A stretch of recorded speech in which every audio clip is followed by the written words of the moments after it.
For some time now, I've been bothered by the way we discuss and engage with cinema. Scrolling online and seeing how we talk about films. The obnoxious "it's literally me" crowd. The people that says they're chronic rewatchers because they quote-unquote know what they like. The defensive statement, "you just wouldn't get it," against people who disagree with you. And the classic gatekeeping phrase, "no one understands this but me." There are so many normalized phrases in cinematic discourse that we use to defend our stance, not realizing they only create division and limit the possibilities of including more people into the community, or even worse, limiting the opportunity to expand your own taste. We so value personal, curated taste that we've actually alienated ourselves from artistic discussion. And in the end, isn't all art meant to spark conversation, not debate? It's almost as if these phrases, this mentality that my taste is all that matters, is a defense mechanism against anyone who challenges it. And it begs the question, in a field where a right opinion simply does not exist, why do we so desperately want to prove that our opinion is the only valid one? Does protecting our taste matter more than expanding it? How much is your personal opinion going to hinder your ability to love cinema in all its powers? Have we become all too performative with our love for film? And have we turned watching films into a form of narcissism?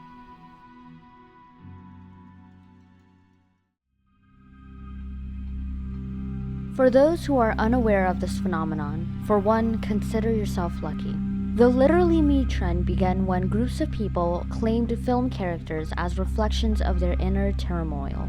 Characters that were chosen were often complicated, alienated, or controversial, such as Travis Bickle in Taxi Driver, Patrick Bateman in American Psycho, and in more concerning cases, Alex DeLarge in A Clockwork Orange. Eventually, this trend went from a simple case of finding resonance with these characters to a dangerous, worshipful attitude towards them. I apologize for the lack of enthusiasm. You're literally me. They just had lunch.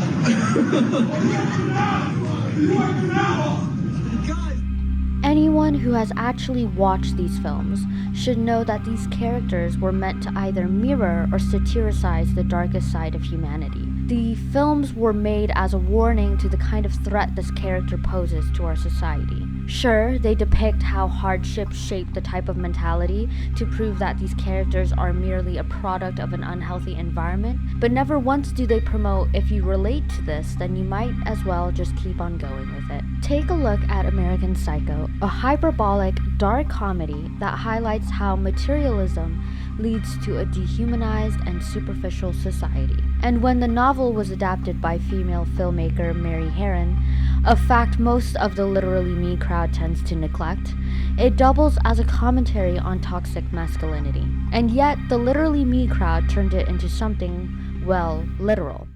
I went and visited, all different levels of people at Wall Street, but the guys on the trading floor, when I arrived there before making the film, I got there and a bunch of them, they were going, "Oh, Patrick Bateman," and patting me on the back and going, "Oh yeah, we love him." And I was like, "Yeah, ironically, right?" And they were like, "What do you mean?" So it was always worrying, even back then. But, clearly, look, it's a satire on capitalism in the 80s, and as such is so bloody far-fetched and ridiculous that, to me, I can't help but think it's hilarious. The story was meant to be a reality check. If you see something in this character, then you too have been a victim of consumerism and the patriarchy. I'd like to believe the trend arose with the intention to raise awareness that we all feel a darkness in us sometimes, and it simply got carried away. And if this is the root sentiment of the crowd, then it's not a bad mentality to have. Seeing yourself in a complicated, quote-unquote, messed up character isn't a bad thing. The very nature of films like this is to reflect something in all of us, and if anything, to reassure you that you aren't necessarily a bad person for feeling this, because we all do. But what's important is that we, as logical, critically analytical people, separate reflection and idolatry. Seeing a reflection in a character doesn't in any way indicate that it is a positive thing to be replicated. But the one that really hit me was Notes from Underground. I really connected with the underground man.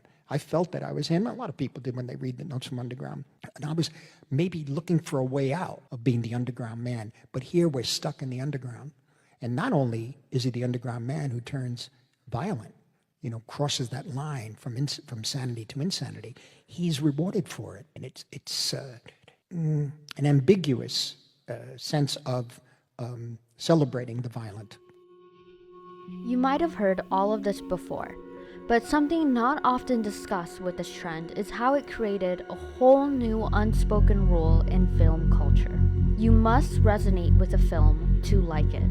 If we are inspired only by literature that reflects our own interests, all reading becomes a form of narcissism. Terry Eagleton. Don't get me wrong, there is a beauty in watching a movie that makes you feel seen. But just as every rule ever established in cinema, it is meant to be broken. Limiting yourselves to films that simply reflect who you are is to deny cinema its ultimate power. Cinema, just as any other art form, is meant to transcend personal understanding and to transport you into different worlds. Why not take advantage of this powerful medium to escape ourselves and practice empathy towards people we find difficult to love or understand? Or why not use it to run to worlds and cultures we know nothing about? Why not use film for what it was intended to be? Why is it that when we as humans are offered a forum to help us better understand each other, our first instinct is to ask how we can use it to confirm our own experiences, biases, and emotions? You've got your entire reality and life to do that. Filmmaking is a chance to live many lifetimes. Robert Altman.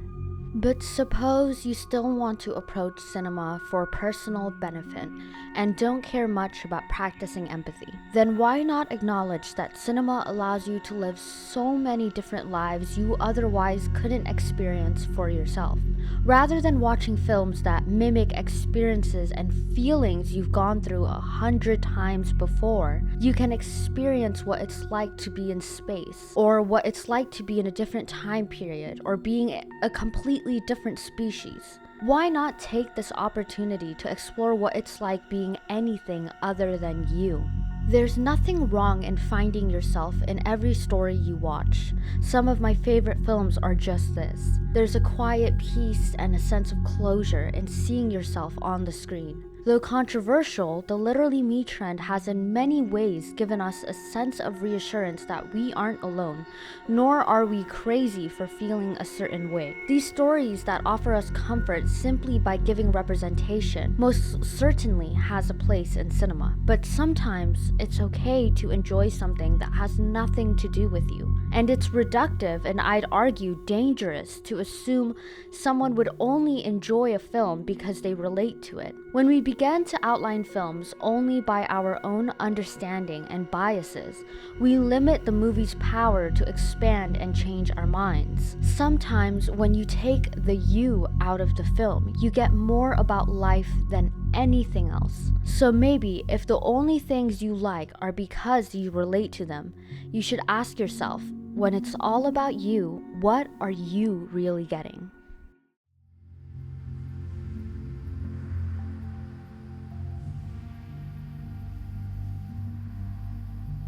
Your fanish obsession is your beard. If you know absolutely all the trivia about your cubbyhole of pop culture, it saves you from having to know anything about anything else. That's why it's excruciatingly boring to talk to such people. They're always asking you questions they know the answer to.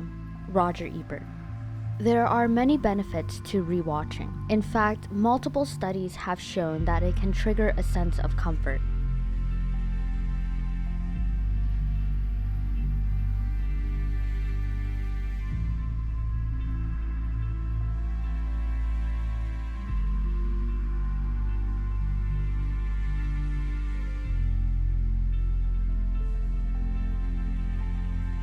Most of us rewatch things because expecting what we know will happen eases an anxious mind, and logically there is a comfort in nostalgia and familiarity. I'm not one to say rewatching is unhealthy, that we should all stop doing it, or that you're not a real film lover if you do. In fact, my take on this comes from my watching experience last year. Unlike the past years, this was the year I probably had more rewatches than anything else. And the result? I felt more drained than I did years prior when I had practically watched only new films and rewatched almost nothing. So why is this?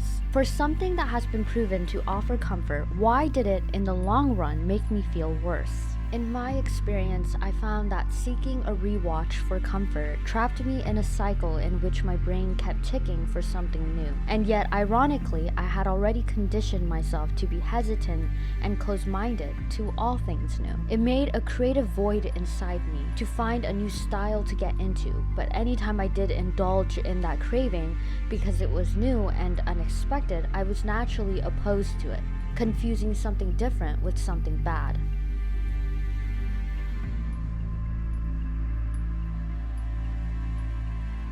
When you force yourself to get used to the same sort of thing, especially when you seek it to comfort you, your brain will only expect that specific style to be considered as the quality standard of good, and anything other than that is unusual and not in a good way. The comfort in rewatching rotted into boredom and restlessness and a loss of passion for watching films. After all, how draining is it to seek something new only to be consistently disappointed, not because the thing is inherently bad, but because the lens I was viewing it through painted it as such.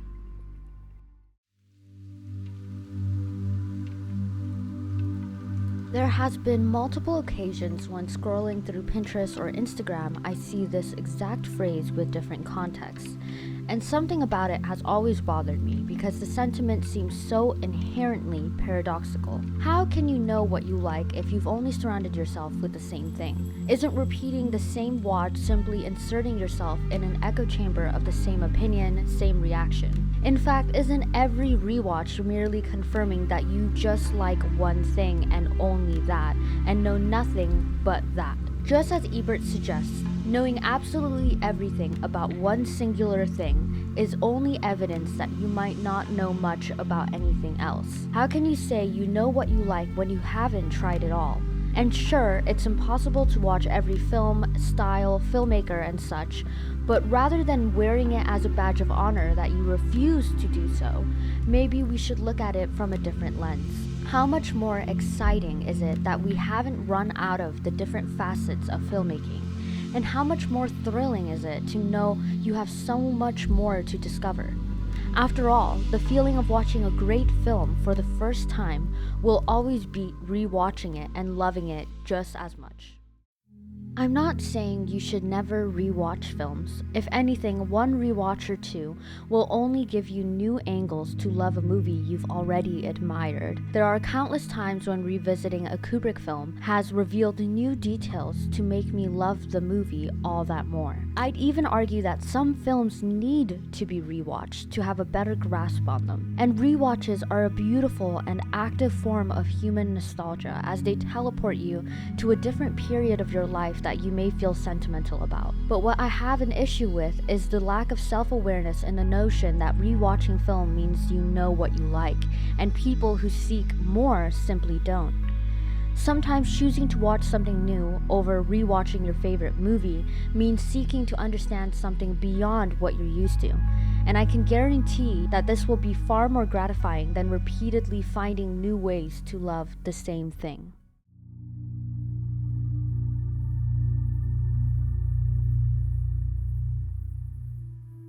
We've seen all the memes and the outrage over Tarantino's latest statement about Paul Dano, with many shaming Tarantino for his opinion.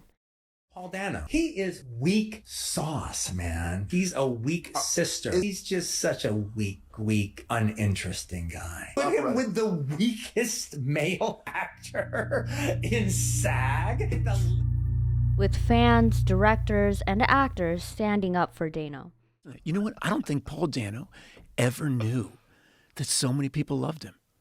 Anybody that knows Quentin knows he just talks, right? Anybody that knows Paul knows he's a great world-class human being. And, And though I could go on about how there's so many other reasons to hate on Tarantino, let's talk about how this response reflects a much deeper rooted issue I have with the current cinematic discourse: defensiveness and the fear of vocalizing an opinion. So when did this start? My best guess is that after Marvel fans attacked Scorsese for his theme park comment, industry professionals became afraid to comment on anything, and every opinion had become a perfect excuse for us, the audience, to attack them personally.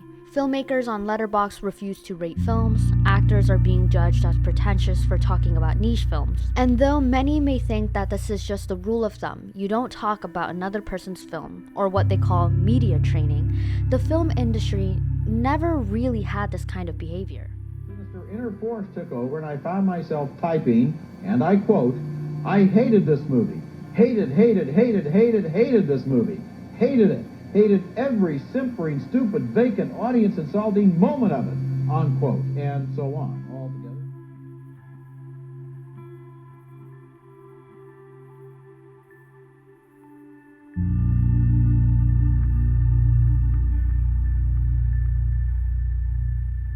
I've never seen it from beginning to end. Why? Oh, well, because he rewrote the script and like this, you just can't do that to me. I got really You got pissed upset. off. Yeah, I got and you really had no pissed idea off. till you went to the screening. And so when you read it, you saw the movie. Yes, man. And it was like, why didn't he do at least half of that? It was like done for him. No. You know, there was that whole moment where...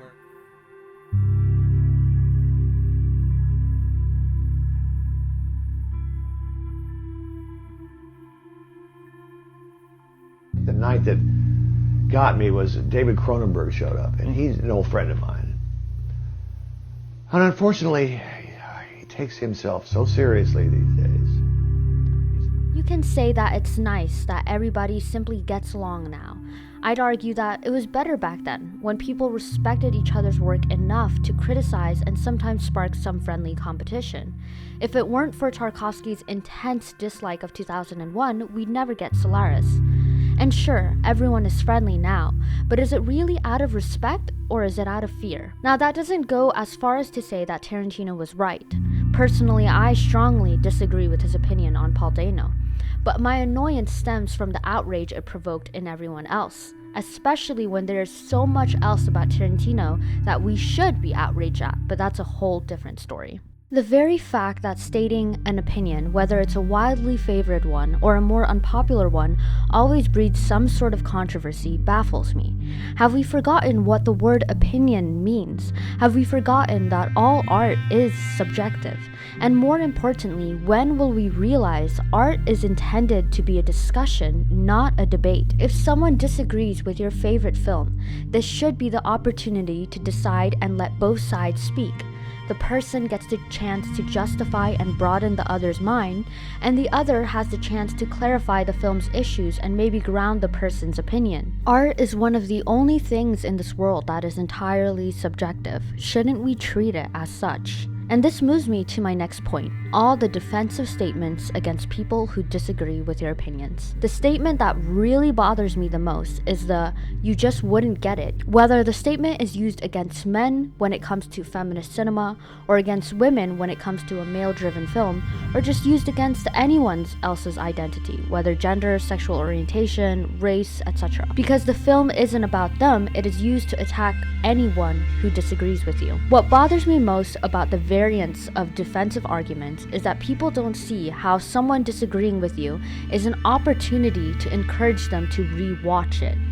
Instead of calmly discussing its strengths or hearing the person out, we fall into these prideful patterns of dismissing their voice entirely. This is bad enough, but it frustrates me more when the film they discuss is intentionally meant to educate. And for me, the movies are like a machine that generates empathy. If it's a great movie, it lets you understand a little bit more about what it's like to be a different gender, a different race, a different age, a different economic class, a different nationality, different profession, different hopes, aspirations, dreams, and fears. It helps us to identify with the people who are sharing this journey with us. And that, to me, is the most noble thing that good movies can do, and it's a reason to encourage them and to support them and to go to them. Cinema and art are meant to reach other people. There are films and aspects of it that are intended to reach people who relate. I don't deny that.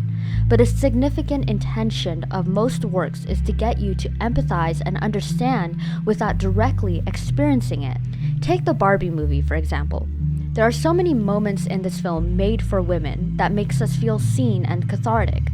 But this film was also meant to shed light on the female experiences for the men who have never experienced or understood it. For a man to say he didn't enjoy it and for a woman's immediate response to be, "You just don't get it, you're a man," is reducing the very point of the film. I don't deny that some men may have misinterpreted the film, and hence what triggers most women to say this, but I simply don't understand why we don't just ask why first. Why didn't you like it? Moreover, if that's your only argument for a film, then what about the group of women who didn't enjoy it? I personally didn't enjoy Barbie that much. Now, does that mean I didn't get Barbie? Probably not. It just means I didn't enjoy it, and it should be as simple as that.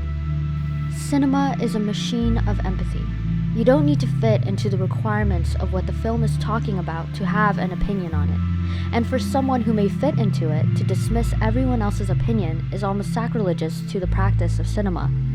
Anyone can understand any movie out there, but how can they feel motivated, much less interested to, when you are constantly belittling the importance of their perspective? Another form of defensiveness is the common act of gatekeeping. While we'd like to think we've acknowledged how boring and lame it is to gatekeep your favorite films, the act itself has only evolved into a new form. Gatekeeping is no longer about not wanting to share the title of your favorite movie or being frustrated when it goes viral.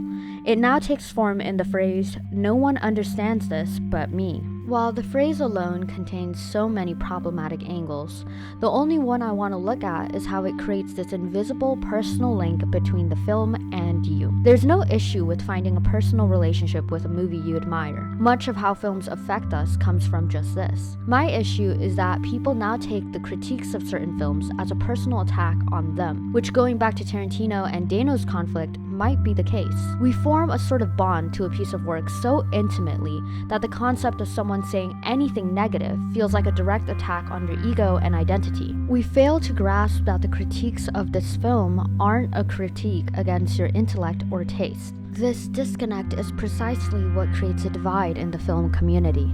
Suddenly, people are being labeled as pretentious or at the opposite end of the spectrum, as amateurs. We confuse someone else's opinion as an attack on us, and so we attack back, thereby limiting opportunities for simple conversation. And going back to my previous point, it is just betraying the form of cinema itself.